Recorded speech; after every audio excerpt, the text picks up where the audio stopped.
Hi guys, here is what I'm going to start narrating my story of how I been battling or going through or overcome IBS.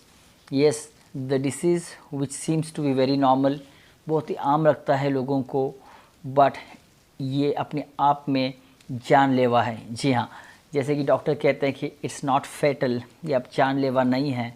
And ये हर एक इंसान अपनी life time में IBS से सफ़र करता है, ऐसे डॉक्टर का मानना है, कहना है। But practically speaking, you and me, the people those suffering from irritable bowel syndrome, इनको पता है कि इरिटेबल बाउल सिंड्रोम जो नॉर्मली लोग सफ़र करते हैं उनमें हमें ज़मीन आसमान का अंतर है। उनमें कहीं ओकेजनली सिम्टम आके जाते होंगे, बट हमारे लिए ये एवरी डे का एपिसोड है। Hope you agree with my statement.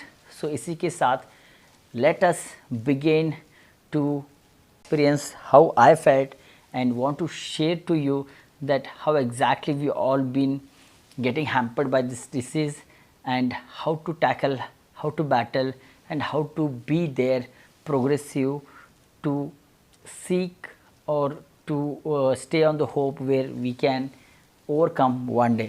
So let's begin to understand कि IBS क्या है, irritable bowel syndrome। सो इरिटेबल बाउल सिंड्रोम में 3 प्रकार के होते हैं। आमतौर पे आपको इरिटेबल बाउल सिंड्रोम कॉन्स्टिपेटेड होगा या इरिटेबल बाउल सिंड्रोम डायरिया होगा, यानी कि IBS-C या IBS-D। और तीसरा प्रकार होता है बोथ, यानी कि कभी कभी आप IBS-C के सिम्टम्स आएंगे आप में और कभी कभी आप में IBS-D के सिम्टम्स आएंगे, मिक्स फ्लक्चुएटिंग रहेगा। तो इस तरह के सिम्टम्स रहते हैं। आप डॉक्टर के पास जाके ये नहीं कह पाओगे कि मैं कॉन्स्टिपेटेड रहता हूँ। तो जब डॉक्टर आपको कॉन्स्टिपेटेड समझता है तो आपको ये बताना कि मन करता है कि I also faces loose stools as well. तो क्या मैं डायरिया में हूँ या कॉन्स्टिपेशन हूँ, ये अपने आप में आप खुद कन्फ्यूज़ हो जाते हो आमतौर पर। तो इरिटेबल बाउल सिंड्रोम ये सब जैसे आप जानते हैं यही है बस। बट ये कितना लाइफ थ्रेटनिंग है ये आप समझते हैं। आप सभी ने डॉक्टर के पास गए होंगे, जैसे कि मैं भी गया, डॉक्टर के पास चला गया, शोन टू गैस्ट्रोएंटेरो स्पेशलिस्ट, जिन्होंने मुझे एग्ज़ामिन किया। उनको मैंने बताया कि पता नहीं मुझे अनयूजुअल फील हो रहा है। ये मैं 20 साल से सफ़र कर रहा हूँ, तो आप समझ सकते हैं कि 20 साल पहले इवन गैस्ट्रोएंटेरोलॉजी स्पेशलिस्ट को भी पता नहीं था कि IBS ये नाम भी उनके डिक्शनरी में नहीं था। ये बाद में अभी भी हाल ही में एक 15 इयर्स हो गए, यानी कि मेरे सफ़रिंग के 5 इयर्स के बाद ये सामने आया कि इस तरह कंडीशन को IBS कहा जाता है।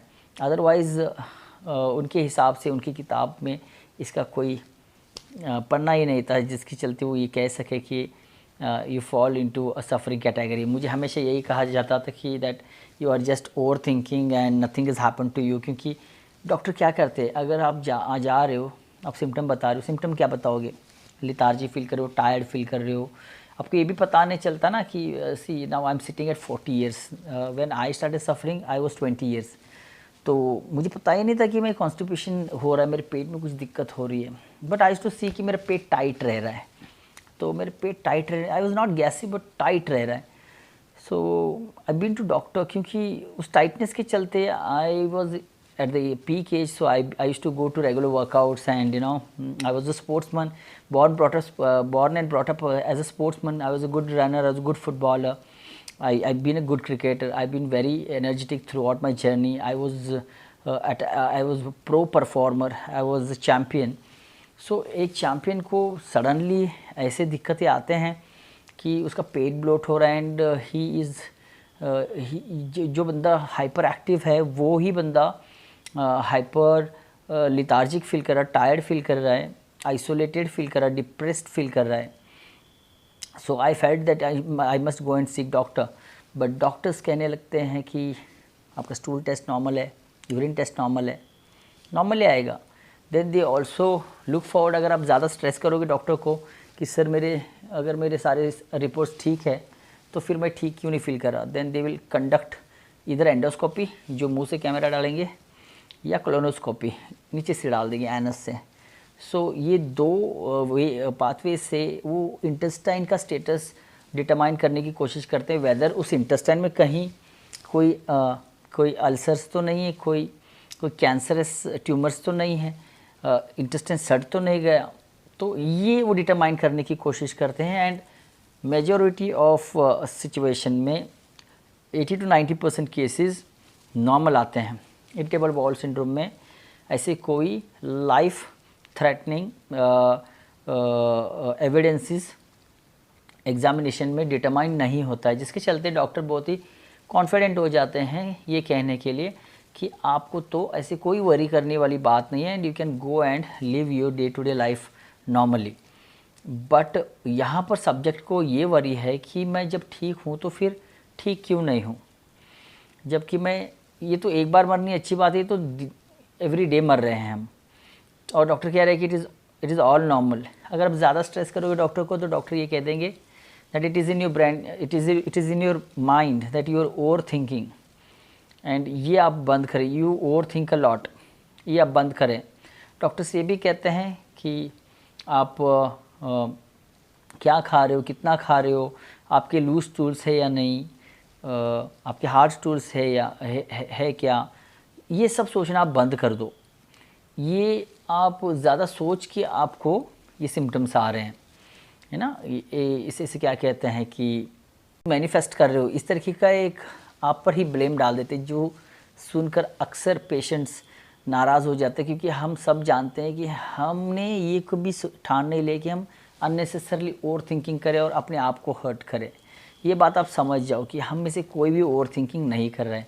जब हो रहा है तभी तो इंसान बता रहा है।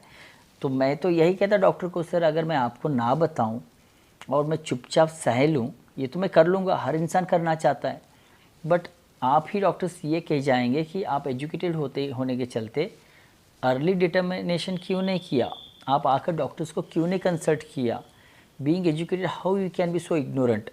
ये आप कहते करके मैं आया हूँ, बट आज आप मुझे ये कह रहे हो कि आप ओवर थिंकिंग कर रहे हो। And sometimes I have seen कि डॉक्टर्स मुझे साइकेट्रिस्ट के लिए भी रेफ़र कर दिया है कि गो मीट अ साइकेट्रिस्ट, यानी उन्हें लगता कि that it's there is a problem in my brain. But ये मेडिकल साइंस में अभी तक कोई ठीक नतीजे पे नहीं आए हैं ये लोग कि ये ब्रेन से है, गट से है, what exactly it is nobody knows.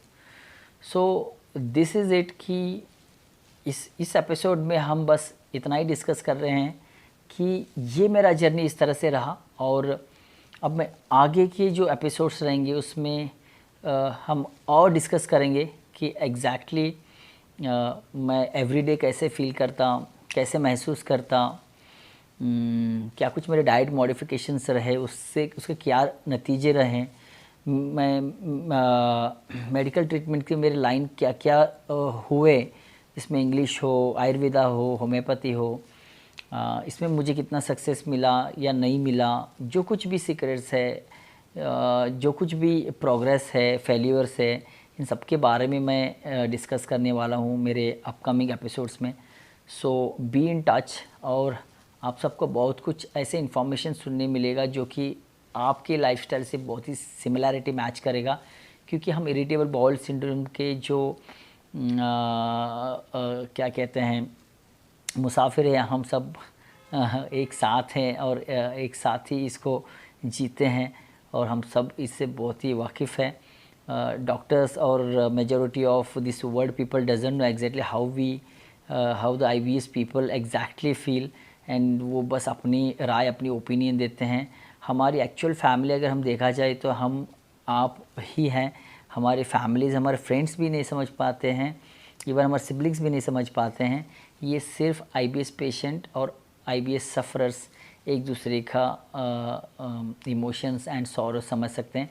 So we are here to discuss more about upon this illness and how I made, you can see my physique, today. So I've been managing it, and to an extent I have created a great success in managing this illness.